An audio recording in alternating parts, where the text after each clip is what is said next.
September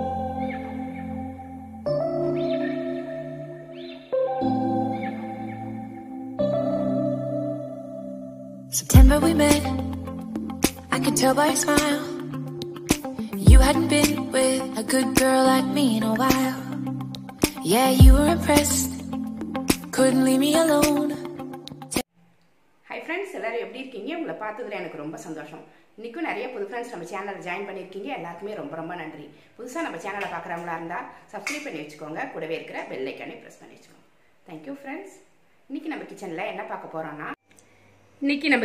பார்க்க போறோம்னா தேங்காய் நண்டு குழம்பு எப்படி பண்றது அப்படின்றதான் பார்க்க போறோம். தேங்காய் நண்டு குழம்புன்னா என்னன்னாக்கா இது நம்ம புளிலாம் கரைச்சி ஊத்த போறது இல்ல. தேங்காய் அரைச்சி ஊத்துற அந்த இதுல தான் அந்த கிரேவியே கிடைக்கும். தேங்காய் டேஸ்ட் கொஞ்சம் கூடுதலா இருக்கும். அதனால தான் இது தேங்காய் நண்டு குழம்பு ரொம்ப டேஸ்டா இருக்கும். அது இந்த கிரேவியே ரொம்ப நல்லா இருக்கும். ஏன்னா நம்ம மசாலாலாம் வறுத்து அரைச்சி போட போறோம் பாத்தீங்களா, செம்ம வாசனையா இருக்கும். இதுக்கு நான் 1 கிலோ நண்டு வாங்கியிருக்கேன். பெரிய நண்டா வாங்கியிருக்கேன். இந்த நண்டு இந்த புள்ளி மாதிரி இருக்கு. அங்கே வெட்டி வாங்கிட்டு வந்ததால உங்கள்கிட்ட நான் முழுசா காட்ட முடியல. கிளீன் பண்றதையும் என்னால் காமிக்க முடியல. இதோட என்னோட நண்டு குழம்பு வீடியோஸ் நிறைய இருக்கு என்னோட பிளேலிஸ்ட் எப்படி பார்க்கணும் அப்படின்னா, கீழே என்னோட போட்டோ தெரியுது பாத்தீங்களா, லோகோ, அதை டச் பண்ணாலே என்னோட பிளேலிஸ்ட் வரும். அதுல நண்டு ரெசிபிஸ், கிராப் ரெசிபிஸ்ன்னு போட்டிருப்பேன். அதுல போனீங்கன்னா நண்டு எப்படி கிளீன் பண்றது அப்படின்றதுலேருந்து ஆரம்பிச்சு குழம்பு வைக்கிற வரைக்கும் நான் காமிச்சிருப்பேன். இதை கிளீன் பண்ணியே வாங்கிட்டு வந்ததால என்னால் காமிக்க முடியல. நீங்க நல்ல நண்டா பார்த்து வாங்கிக்கணும். புது நண்டு போட்டாதான் குழம்பு நல்லா இருக்கும். பழைய நண்டு அப்படின்னாலே இந்த கொடுக்கெல்லாம் ஆடும், தொட்டாலே விழுந்துடும். அது பழைய நண்டு, அது கண்டுபிடிச்சிக்கணும் நம்ம. இப்போ தொட்டாலே இப்படி வந்துருச்சு அப்படின்னா கொலன்னு பழைய நண்டு. அது மொதல் நாள் நண்டு இல்லை 2 நாளைக்கு முன்னாடி உள்ள பழைய நண்டு நல்லா இருக்காது. உள்ளார சதையும் இருக்காது, உள்ளார தண்ணி மாதிரி ஊற்றும். உங்களுக்கு குழம்பு வச்சா டேஸ்டே இருக்காது. இது பாருங்க, நல்லா பால் நண்டு அப்படின்னா நிறைய சதை உள்ள நண்டை நாங்க பால் நண்டுன்னு சொல்லுவோம். நீங்க எப்படி சொல்றீங்கன்னு எனக்கு தெரியல. பாருங்க எவ்வளவு சதை இருக்குன்னு சொல்லிட்டு. இப்படி சதை இருந்துச்சுனாலே நான் பால் நண்டுன்னு சொல்லுவோம். பால் நண்டு குழம்பு தான் இன்னைக்கு நம்ம வைக்க போறோம். இதுக்கு நான் 1 கிலோ நண்டு வாங்கி கிளீன் பண்ணி எடுத்து வச்சிருக்கேன். இது கடைக்காரங்களே கட் பண்ணி கொடுத்துருவாங்க. உங்களுக்கு வீட்டில் கட் பண்ணணும்னா அந்த பழைய வீடியோஸ் என்னோட பார்த்தீங்கன்னா எப்படி கிளீன் பண்றது அப்படின்றத நீங்க தெரிஞ்சுக்கலாம். இந்த மாதிரி வாஷ் பண்ணி எடுத்து வச்சுக்கோங்க. அங்கேயே கட் பண்ணி தர சொன்னா கட் பண்ணி தருவாங்க. இந்த மாதிரி கட் பண்ணிட்டு கொடுக்கெல்லாம் கூட கூடயே போட்டுடுறேன் நான். இது குழம்புன்றதால வறுக்கிறதுக்கு எடுக்கணும், குழம்புக்கு தனியாக எடுக்கணும்னா இதெல்லாம் இந்த மாதிரி பீஸெல்லாம் எடுத்து வறுத்துருவேன். கொடுக்கெல்லாம் தனியாக எடுத்து குழம்பு வச்சிருவேன். இப்போ ஒரே கிரேவியா பண்றதால எல்லாத்தையுமே நான் ஒன்னாவே போடுறேன். இப்போ நண்டெல்லாம் வாஷ் பண்ணி ரெடி பண்ணி எடுத்து வச்சிருக்கேன். இதுக்கு என்ன மசாலா அரைக்கணும் அப்படின்றத இப்போ பார்க்கலாம். மசாலா வறுக்கிறதுக்கு ஒரு வானல் சூடு பண்ணியிருக்கேன். இதில் கொஞ்சமாக எண்ணெய் ஊற்றிக்குவாங்க. சன்ஃப்ளவர் ஆயில் ஊற்றுறேன் நான். தேங்காய் எண்ணெயில் செஞ்சால் கூட ரொம்ப நல்லா இருக்கும். மசாலா வறுக்கிறதுக்கு தேவையான எண்ணெய் ஒரு 4 ஸ்பூன் எண்ணெய் நான் ஊற்றுறேன். எண்ணெய்னாலே கொஞ்சம் எண்ணெய் அதிகமாக தான் ஊற்றணும், அப்போதான் அதோட டேஸ்ட் கிடைக்கும். எண்ணெய் நல்லா சூடாயிருச்சு. 1 ஸ்பூன் மிளகு, இந்த ஸ்பூன் அளவை பார்த்துக்கோங்க, காட்டுறேன். ஸ்பூனை எப்படி இருக்கு பாருங்க, இது டேபிள் ஸ்பூன். இதால 1 ஸ்பூன் மிளகு, 1 ஸ்பூன் சோம்பு. 1 கிலோ நண்டுக்கு நான் அளவு சொல்லிட்டு இருக்கேன். 1/2 கிலோனா இதில் பாதி போட்டுக்கோங்க. 1/2 ஸ்பூன் 1 ஸ்பூன் சோம்பு, அது மாதிரி 1 ஸ்பூன் சீரகம்.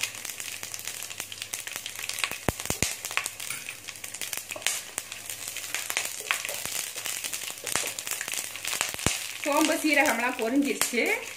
2 இன்ச் அளவுக்கு இஞ்சி, 1 பூண்டு, முழு பூண்டு உரிச்சு எடுத்து வச்சிருக்கேன். 1 பெரிய வெங்காயம், சின்ன வெங்காயம் கூட போட்டுக்கலாம், டேஸ்ட் நல்லா இருக்கும். பூண்டு, இஞ்சி, வெங்காயம் எல்லாத்தையுமே இது கூட போடும். இந்த மசாலா தான் இந்த நண்டுக்கு நல்லா இருக்கும், டேஸ்ட் கொடுக்கும்.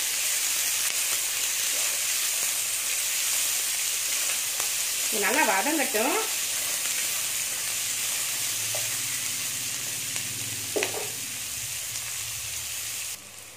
வெங்காயம் பூண்டு எல்லாமே நல்லா வதங்கிருச்சு. இப்போ ஒரு 4 தக்காளி கட் பண்ணி எடுத்து வச்சிருக்கேன்.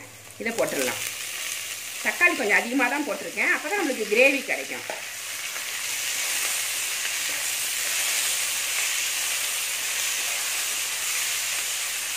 இது நல்லா வதங்கணும்.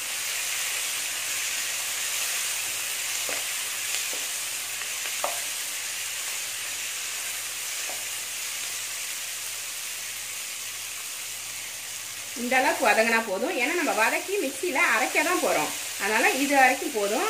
இப்போ இது கூட என்ன சேர்க்கணும் அப்படின்னா நல்லா 1 ஸ்பூன் மஞ்சள் பொடி போட்டுக்கோங்க. காரத்துக்கு 2 ஸ்பூன் தனி மிளகாத்தூள் போடுறேன் நான்.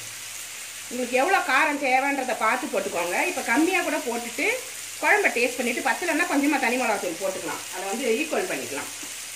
இப்போ போடும்போது கொஞ்சமாகவே போட்டுருங்க. அதே மாதிரி 2 ஸ்பூனு மல்லிப்பொடி, 2 ஸ்பூன் மிளகாத்தூள்னா 2 ஸ்பூன் மல்லிப்பொடி போட்டுக்கோங்க. கரெக்டாக இருக்கும். இந்த லேசாக வதக்குங்க போதும், இல்லைனாக்கா கரிஞ்சு போயிடும். போதும். ஸ்டவ் ஆஃப் பண்ணிவிட்டு இதை ஃபேனில் ஆற வச்சுட்டு அரைக்கணும். இது கூட தேங்காய் போட்டு அரைச்சிருங்க. இல்லைன்னா தனியாக கூட அரைங்க. மிக்சியில் பத்தாது அப்படின்னா இது தேங்காவை தனியாக அரைச்சிக்கோங்க, மசாலாவை தனியாக அரைச்சிக்கோங்க.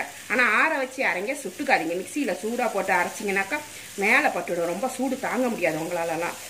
அதனால் இதை வந்து பார்த்து அரைச்சிக்கணும். போதும். இதை ஆற வச்சு அரைச்சிட்டு வந்துடலாம்.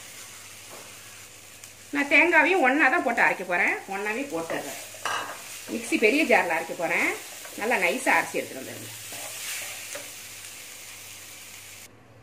மசாலா அரைச்சி ரெடி பண்ணிட்டேன். இப்போ ஒரு வானலில் 1 கரண்டி எண்ணெய் ஊற்றிருக்கேன். சன்ஃப்ளவர் ஆயில் தான் ஊற்றிருக்கேன். நல்லெண்ணெய் ஊற்றினா கூட நல்லாயிருக்கும், டேஸ்ட்டாக இருக்கும். 1 கரண்டி ஊற்றிருக்கேன்.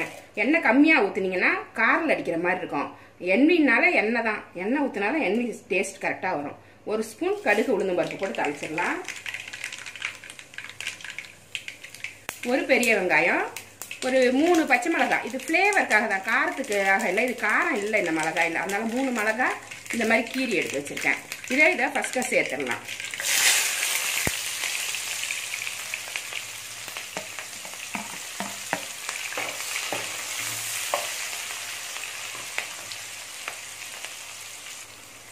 கொஞ்சமாக கருவேப்பிலை போட்டுருங்க.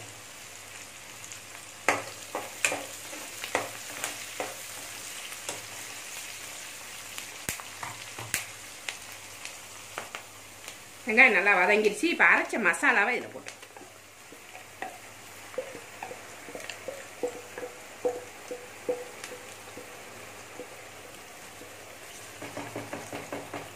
இதையும் அலசி போட்டுருங்க. மிக்சியையும் கழுவி தண்ணி வச்சிருக்கேன், அதையும் எடுத்து இந்த கிரேவியில் நான் ஊற்ற போகிறேன். மிக்சியில் இருந்த மசாலாவையும் நல்லா கழுவிட்டேன். கிரேவி எவ்வளோ தேவையோ அவ்வளோ தண்ணி ஊற்றி இதில் ஊற்றி விட்டுருங்க. அது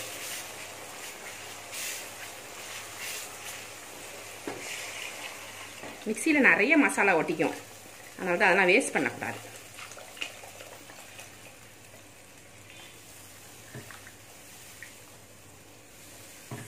நல்லா கட்டி இல்லாமல் கலந்து விட்டுருணும். இதை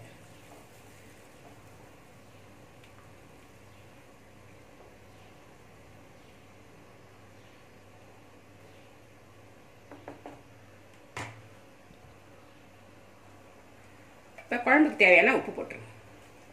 உப்பு எவ்வளோ தேவையோ போட்டுக்கோங்க. கொஞ்சமாக போட்டுட்டு அப்புறம் சாப்பிட்டு பார்த்துட்டு போட்டுக்கோங்க. நான் ஒரு 2 ஸ்பூன் போடுறேன்.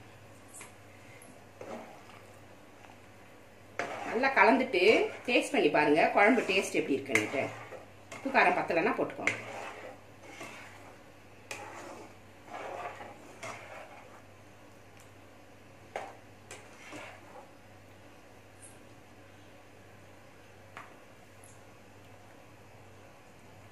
எனக்கு எல்லாமே கரெக்டாக இருக்குது.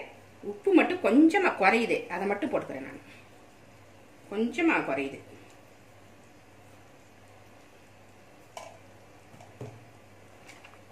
உப்பு மட்டும் பார்த்து போட்டுக்கணும், அப்புறம் குறைக்கிறது கஷ்டமாக போயிடும்.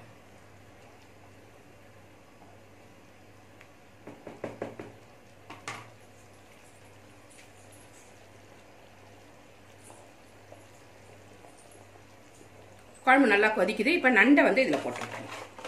நண்டு வந்து ஒரு 5 நிமிஷத்துலேயே வெந்து போயிடும். நண்டு சதை சீக்கிரம் வெந்து போயிடும், அதனால நம்மளுக்கு பிரச்சனை இல்லை. சீக்கிரமாக குழம்பு ரெடி ஆகிடும். மசாலா வறுத்து அரைக்கிற டைம் தான் உங்களுக்கு ஆகும்.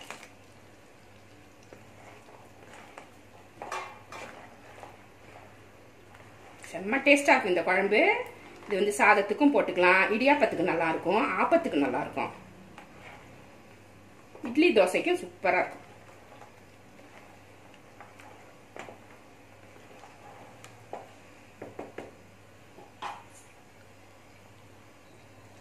இதை மூடிடலாம். நடுவில் கிளறி விட்டுக்கோங்க. கிரேவி திக்காய் ரெடி ஆயிடுச்சுன்னா குழம்பு ரெடி ஆயிடும். நண்டு கிரேவி நல்லா திக்காயிடுச்சு. இந்த சமயத்தில் அரை மூடி எலுமிச்சை பழம் லைட்டாக புழிஞ்சு விட்டுக்கோங்க. அரை மூடி போதும், அதுக்கு மேலே போட்டிங்கன்னா புளிப்பு அதிகமாக தெரியும். சாப்பிட்டு பார்த்துட்டு வேணா தேவைன்னா போட்டுக்கோங்க.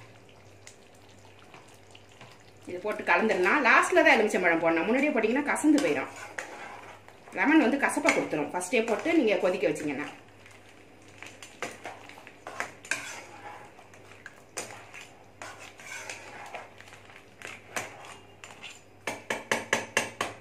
கலந்தாச்சு.